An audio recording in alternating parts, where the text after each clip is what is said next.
دارالقرآن اور سننا پیش کرتا ہے۔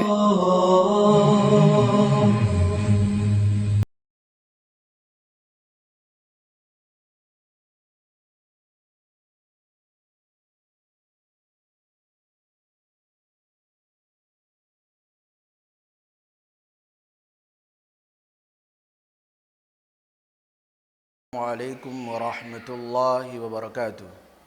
بسم اللہ، الحمدللہ، والصلاة والسلام علی نبینا محمد وعلی آلہ وصحبہ اجمعین، وبعد۔ اعوذ باللہ السمیع العلیم من الشیطان الرجیم، من ہمزہ ونفخہ ونفثہ، بسم اللہ الرحمن الرحیم۔ الحمدللہ رب العالمین، الرحمن الرحیم، مالک یوم الدین۔ محترم ناظرین کرام، آج قرآن مجید کی سب سے پہلی سورہ جس کو اللہ رب العالمین نے الکتاب کہا ہے، نبی رحمت صلی اللہ علیہ وسلم نے الشفا کہا ہے، مختلف نام اللہ اور اس کے رسول صلی اللہ علیہ وسلم نے قرآن کریم کی اس پہلی سورہ کو دیا ہے، یعنی سورۃ الفاتحہ۔ اس حوالے سے میں آج کے درس میں کچھ باتیں آپ تمام ناظرین کے سامنے پیش کرنے کی کوشش کر رہا ہوں۔ محترم ناظرین کرام، اس سورہ کی ابتدا اللہ رب العالمین نے یوں کیا ہے، الحمدللہ رب العالمین۔ تمام قسم کی تعریف، تمام قسم کی حمد و ثنا صرف اللہ رب العالمین کے لیے ہے۔ یہ رب جو اللہ رب العالمین کا ایسا پیارا نام ہے جس نام کے ذریعے سے تمام انبیاء کرام نے دعائیں کیا ہے، چاہے حضرت آدم علیہ السلام کی دعا ہو، ابراہیم خلیل اللہ کی دعا ہو، موسیٰ، عیسیٰ اور محمد رسول اللہ صلی اللہ علیہ وسلم کی دعا ہو، سب نے دعا کیا ہے رب کے نام سے، رب کے اس لفظ کے ذریعے سے۔ اس کے اندر ضرور کوئی معنی خیز بات ہوگی، کوئی اہم بات ہوگی۔ اللہ رب العالمین ہے، تمام جہان کا پالنہار ہے، یعنی رب ہونا، یہ اللہ رب العالمین کا پالنا، اللہ رب العالمین کی تربیت، یہ دو طرح کی ہوتی ہے۔ ایک ہوتی ہے تربیت عامہ اور ایک ہوتی ہے تربیت خاصہ۔ تربیت عامہ کا مطلب ہوتا ہے اللہ تعالیٰ نے پیدا کیا، اللہ رب العالمین روزی دیتا ہے، اللہ رب العالمین صحیح اور غلط، نفع اور نقصان کی سمجھ دیتا ہے۔ یہ جو تربیت عامہ ہے یہ سب کے ساتھ اللہ رب العالمین کا ہے، لیکن ایک تربیت خاصہ ہے، یعنی پیدا کرنا، روزی دینا، صحیح اور غلط کے درمیان تمیز پیدا کرنا، نفع اور نقصان کی سمجھ دینے کے ساتھ ساتھ ایمان کے ذریعے سے، اخلاص کے ذریعے سے، اللہ کی معرفت کے ذریعے سے، توحید کے ذریعے سے، آخرت کے ذریعے سے، یہ تمام کی تمام چیزوں کے ذریعے سے اللہ تعالیٰ تربیت کرتا ہے۔ اور یہ تربیت خاص ہے اللہ کے انبیاء کرام کے ساتھ، یہ خاص ہے اللہ کے اولیاء کے ساتھ، یہ خاص اللہ رب العالمین نیک بندوں کے ساتھ۔ اسی لیے تمام انبیاء کرام نے اللہ تعالیٰ سے جب دعا کیا ہے تو رب العالمین کے رب ہونے کی گواہی دے کر کے اس نام کے حوالے سے، وسیلے سے دعا کیا ہے۔ میرے عزیز ناظرین کرام، بلا شبہ اس کے بعد جو آیت ہے الحمدللہ رب العالمین الرحمن الرحیم، اللہ تعالیٰ رحم کرنے والا ہے، بہت زیادہ مہربان ہے، مالک یوم الدین، انصاف کے دن کا مالک ہے۔ اللہ اکبر!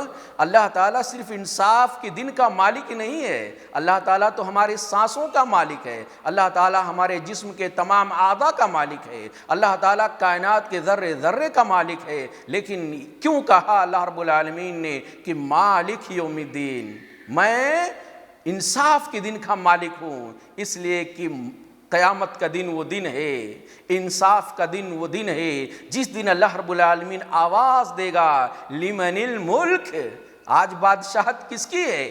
بڑے بڑے بادشاہ ہوں گے، بڑے بڑے سلطان ہوں گے، بڑے بڑے سردار ہوں گے، بڑے منصب والے، اونچی ڈگری والے، اونچے عہدے والے ہوں گے۔ اس دن اللہ کی آواز گونجے گی لمن الملک، بادشاہت کس کی ہے آج؟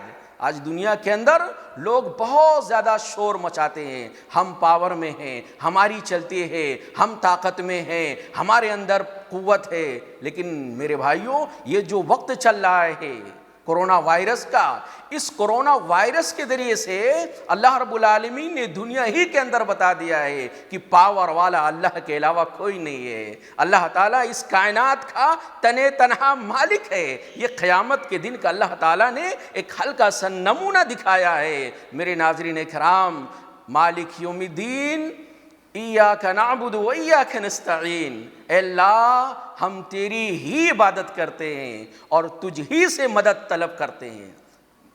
یہ مالک ایاک نعبد و ایاک نستعین، ہم تیری ہی عبادت کرتے ہیں، یہ اللہ رب العالمین بندوں کے پیدائش کا مقصد اللہ رب العالمین نے دوسری جگہوں پہ بیان فرمایا ہے۔ وَإِيَّاكَ نَسْتَعِينُ، ہم تیری ہی عبادت کرتے ہیں۔ عبادت کے اندر مدد طلب کرنا، عبادت کے اندر استعانت طلب کرنا یہ شامل تھا۔ اللہ تعالیٰ نے پھر کیوں کہا ایاک نعبد الگ و ایاک نستعین الگ؟ یہ دعا اللہ تعالیٰ نے اس لیے سکھایا ہے، یہ اقرار کے الفاظ اللہ تعالیٰ نے اس لیے سکھایا ہے کیونکہ بندہ اللہ کی عبادت نہیں کر سکتا ہے جب تک اللہ کی مدد نہیں ہوگی۔ کوئی بھی کام بندہ نہیں کر سکتا ہے، کوئی پاور والا ہوگا، کوئی طاقت والا ہوگا، کوئی اچھا ہوگا، کوئی برا ہوگا، جب تک اللہ کی مدد اس کے شامل حال نہیں ہوگی بندہ کوئی بھی کام نہیں کر سکتا۔ اس لیے اللہ تعالیٰ نے کہا ایاک نعبد، اے بندہ تو اقرار کر، اور بندہ یہ کہتا ہے اے اللہ ہم تیری ہی عبادت کرتے ہیں۔ اللہ اکبر۔ نحوی قاعدے کے اعتبار سے اگر دیکھا جائے تو لفظ ہونا چاہیے نعبدک، نستعینک، ہم تیری عبادت کرتے ہیں اور تجھ سے مدد طلب کرتے ہیں، لیکن نہیں، ایاک نعبد پہلے لا کے اللہ نے بیان فرما دیا ہے کہ بندہ یہ اقرار کرے کہ اللہ ہم تیری ہی عبادت کرتے ہیں، تیری عبادت نہیں کرتے، تیری ہی عبادت کرتے ہیں۔ نمبر 1، ہم عبادت کے لائق صرف تجھ کو سمجھتے ہیں اور کسی اور کو نہیں سمجھتے ہیں، اور پھر عبادت کا اقرار کرتا ہوں رب العالمین آج بھی کرتا ہوں تیری عبادت، اور مستقبل میں بھی جب تک جان میں جان رہے گی، جب تک بدن میں سانس آتی جاتی رہے گی، جب تک میں تیری ہی عبادت کروں گا،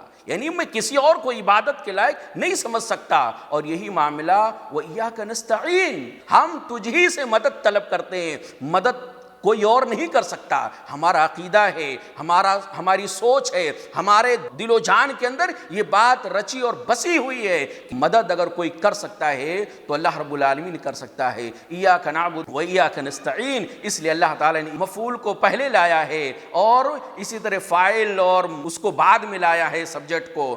اسی طرح آگے اللہ تعالیٰ نے بیان فرمایا اہدنا الصراط المستقیم، اے اللہ ہمیں سیدھا راستہ دکھا، صراط مستقیم دکھا۔ یہ صراط مستقیم کیا ہے؟ صراط مستقیم اس سیدھی راہ کو کہا جاتا ہے جو بندے کو، جو اللہ کی مخلوق کو، جو انسان کو اللہ تک پہنچا دے، اللہ کی جنت تک پہنچا دے۔ تو یہ بندہ دعا کرتا ہے، ہم کو بھی کرنی چاہیے۔ قرآن کریم کی سب سے پہلی دعا، اگر آپ قرآن مجید پڑھنا شروع کریں گے تو سب سے پہلی دعا آپ کو یہی ملے گی، ایاک نعبد و ایاک نستعین اہدنا الصراط المستقیم۔ اللہ تیری عبادت کرتے ہیں، کرتے رہیں گے، اللہ تجھ سے مدد طلب کرتے ہیں، کرتے رہیں گے۔ اب مدد پہلا سوال کر رہا ہوں، پہلی مدد مانگ رہا ہوں، اہدنا الصراط المستقیم، اللہ سیدھا راستہ دکھا دے، ہر اعتبار سے سیدھا راستہ۔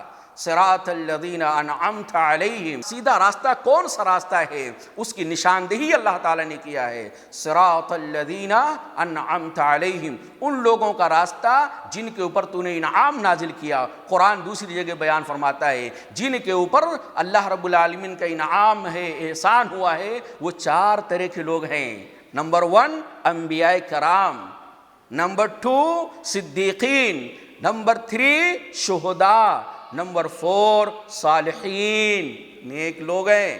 اس لیے ہم کو آپ کو یہ دیکھنا پڑے گا، یہ چیک کرنا پڑے گا کہ ہمارا نام ان 4 لسٹ میں سے، 4 طرح کے لوگوں میں سے کسی میں آتا ہے کہ نہیں آتا۔ انبیاء کرام میں تو آ نہیں سکتا ہے، اس لیے کہ آخری نبی محمد عربی صلی اللہ علیہ وسلم آ کے جا چکے ہیں، اب کوئی اور نبی نہیں آئے گا۔ ہم دو دیکھیں، صدیقین میں ہمارا شمار ہوتا ہے، شہداء میں ہمارا شمار ہوتا ہے، یا صالحین میں ہوتا ہے۔ یہ چار قسم کے جو لوگ تھے اور ان کا جو راستہ تھا، اس راستے پہ اللہ تعالی ہمیں چلا۔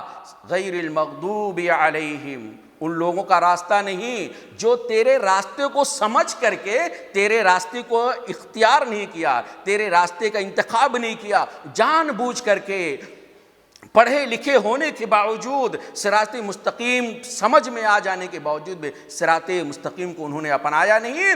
عام طور سے مفسرین کرام کہتے ہیں اس سے مراد یہودی ہیں، لیکن صرف وہی نہیں ہے، جن لوگوں نے ہدایت کے راستے کو سمجھا اور ہدایت پر چلے نہیں، ہدایت کی طرف اپنی زندگی کو بڑھائے نہیں، زندگی کی گاڑی کو ہدایت کی طرف بڑھائے نہیں، تو وہ سارے کے سارے لوگ اس کے اندر آ جاتے ہیں۔ غیر المغضوب، اللہ ان لوگوں کا راستہ نہیں جن کے اوپر تیرا غضب نازل ہوا، ولا الضالین، اور ان لوگوں کا راستہ بھی نہیں اللہ تعالیٰ ان لوگوں کے راستے سے ہمیں بچا جو جہالت میں، نادانی میں، بھولے پن میں، لا علمی کی بنیاد پہ اس صراط مستقیم سے بھٹک گئے۔ ناظرین کرام، یہ جو سورہ ہے ام الکتاب ہے، سورۃ الفاتحہ ہے، اس کے ذریعے سے اللہ رب العالمین نے یہ ام الکتاب اللہ تعالیٰ نے کیوں کہا ہے؟ اس لیے کہ تمام قرآن کریم کی جو بنیادی تعلیمات ہیں، جو بنیادی ٹاپکس اور بنیادی مضامین ہیں، وہ سب اس سورہ کے اندر آ جاتے ہیں۔ توحید کا معاملہ آ جاتا ہے، توحید کی تینوں قسمیں آ جاتی ہیں، توحید ربوبیت بھی ہے، توحید الوہیت بھی ہے، توحید اسماء صفات بھی ہے، اور اسی طرح سے نبوت کا معاملہ بھی اس کے اندر ہے۔ جو اصول ثلاثہ ہے نا، اصول ثلاثہ، ایک اللہ پر ایمان، اس کے رسولوں پر ایمان، اسی طرح آخرت پر ایمان، تینوں چیزیں اللہ تعالیٰ نے اس کے اندر سمیٹ دیا ہے، جو پورے قرآن مجید کے اندر مختلف پیجوں کے اندر صفحات پہ پھیلی ہوئی ہیں۔ تو اللہ پر ایمان، اس کے رسول پر ایمان۔ اب بولیں گے نبوت کا ذکر کہاں ہے، رسالت کا ذکر کہاں ہے؟ اللہ کے نبی پر ایمان صلی اللہ علیہ وسلم، اللہ کے نبی صلی اللہ علیہ وسلم پر ایمان لانے کا ذکر کہاں ہے؟ تو میرے بھائیو، اہدنا الصراط المستقیم، اہدنا الصراط المستقیم۔ صراط مستقیم کیسے پتہ چلے گا؟ جب تک اللہ کے رسول صلی اللہ علیہ وسلم کی سیرت کو نہیں پڑھیں گے، آپ پر ایمان نہیں لائیں گے، جب تک نبی کریم صلی اللہ علیہ وسلم کے تعلیمات کو نہیں سمجھیں گے، جب تک صراط مستقیم سمجھ میں نہیں آئے گا۔ تو یہ اہدنا الصراط المستقیم کے اندر نبوت کا بھی ذکر ہے، اسی طرح آخرت کا ذکر ہے، مالک یوم الدین، اور خاص طور سے جو تین قسم کے لوگوں کا تذکرہ کیا گیا ہے، اچھے لوگ جن کے اوپر اللہ تعالیٰ کا انعام ہے، ایسے لوگوں کے راستے پر چلنے کی اللہ تعالیٰ سے دعا کرنی چاہیے۔ وہ لوگ جو پڑھ لکھ کر، جان بوجھ کر کے، سمجھ میں آ جانے کے باوجود حق کو تسلیم نہیں کیا، ان لوگوں کے راستے سے بچنے کی اللہ تعالیٰ سے دعا کرنی ہے۔ اور وہ لوگ جو جاہل تھے، نادان تھے، جن کو تمیز نہیں تھی، جو جہالت کی گھٹا ٹوپ دہروں کے اندر پڑے ہوئے تھے، ان کے راستے سے بھی اپنے آپ کو بچانے کی اللہ تعالیٰ سے دعا کرنی ہے۔ رب العالمین سے دعا ہے کہ رب العالمین اس سورہ کا جو پیغام ہے، اس پیغام پر ہم سب کو سمجھ کر عمل کرنے کی توفیق عطا فرمائے۔ آمین۔ والسلام علیکم ورحمۃ اللہ وبرکاتہ۔ ہمارے YouTube چینل کو سبسکرائب کیجئے، لائک کیجئے، فارورڈ کیجئے اور بیل آئیکن ضرور دبائیں تاکہ آپ کو ہمارے اسلامک ویڈیو کی نوٹیفیکیشن ملتی رہے۔